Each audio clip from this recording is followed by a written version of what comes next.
Trois-Rivières 1967. 5 maniaques de sport automobile se présentent dans le bureau du maire René Matteau. Leur objectif, organiser une course dans les rues de la ville comme ça se fait déjà à Monaco. Féerie de slalom dans les stationnements et à l'île Saint-Quentin, ou encore de courses de côte à côte à Saint-Étienne-des-Grès, jamais les Jean E. Ryan, Yves Dufour, Paul Charret, Léon Girard et Léon Cadieux ne se seraient doutés que 52 ans plus tard, l'événement qu'ils avaient en tête partagerait l'affiche d'un championnat du monde FIA avec Silverstone, Spa-Francorchamps et Barcelone. Ils ne cherchaient pour l'instant qu'une course pour assouvir leur passion et voir rouler sur une piste dans les rues de leur ville leurs idoles comme Jacques Duval, Dick Brown et les favoris locaux Roger Brière, Guy Côté et Jean-Guy Roy. Ils ont donné naissance au Grand Prix de Trois-Rivières. D'abord, le nom Grand Prix était adopté en 1969 et, la même année, les puissantes monoplaces de la Formule A et B apparaissent au programme. E.P. White, Bill Bragg et Jacques Couture sont intraitables lors des premières visites de ces voitures alors exotiques. 1973 marquera l'arrivée en piste du pilote qui est encore aujourd'hui celui qui a le plus marqué l'histoire du Grand Prix de Trois-Rivières. Gilles Villeneuve qui remporte l'épreuve de Formule Ford au volant d'une Magnum Mark III conçue, construite et préparée à Boucherville par le talentueux machiniste Jean-Pierre Saint-Jacques.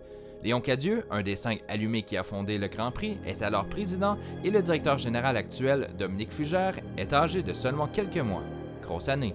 Non seulement certains roulaient-ils en Atlantique, mais plusieurs ont aussi pu le faire en série Can-Am, amenant la grande démesure des moteurs de 5 litres en 1977 et 1985. Le tracé a même dû être allongé à 3,38 km entre 1978 et 1985 en passant par le boulevard des Forges et une section asphaltée à l'intérieur de l'hippodrome.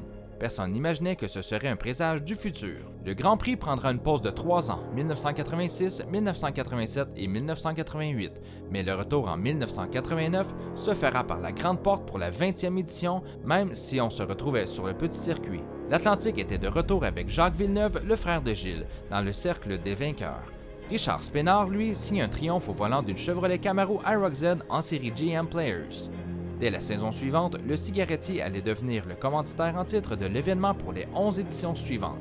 Une époque qui allait voir les Patrick Carpentier, Claude Bourbonnais, Alex Tagliani et Bertrand Godin tous se diriger vers les hautes sphères du sport automobile. Jacques Villeneuve, le fils de Gilles, passait par chez nous dans son chemin pour devenir champion du Indy 500, champion de la série Kart et ultimement le premier et seul Canadien champion du monde FIA de Formule 1. Une nouvelle organisation se mettait en place à partir de 2004 sous l'impulsion du maire Yves Lévesque.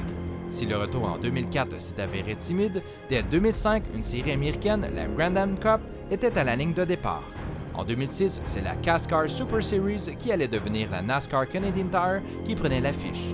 Sous la gouverne du géant américain du Stock Car, cette série allait devenir la coqueluche de notre programmation et permettre aux Andrew Ranger, Marc-Antoine Camiran, JF et LP Dumoulin, Kevin Lacroix, Alex Labbé faire la vie dure aux Kerry Mix, Scott Steckley, DJ Kennington et autres J.R. Fitzpatrick venus d'ailleurs au Canada pour se tester à Trois-Rivières.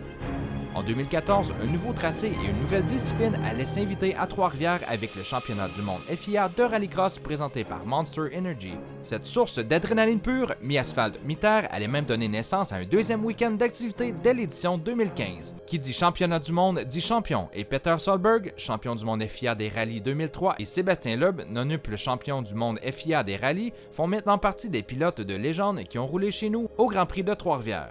Le GP3R fait maintenant partie du même championnat que ceux de Barcelone, Abu Dhabi, Silverstone et Spa-Francorchamps. Difficile d'imaginer pour nos 5 fondateurs d'il y a un demi-siècle que leur petit tracé autour du parc de l'exposition de Trois-Rivières ferait partie de ce club select en 2019. Même en regardant tout ce chemin parcouru, impossible d'imaginer de quoi seront faites nos 50 prochaines éditions. Sinon, quelles seront encore et toujours la fierté de toute une région qui carbure grâce au travail acharné de ces bénévoles passionnés.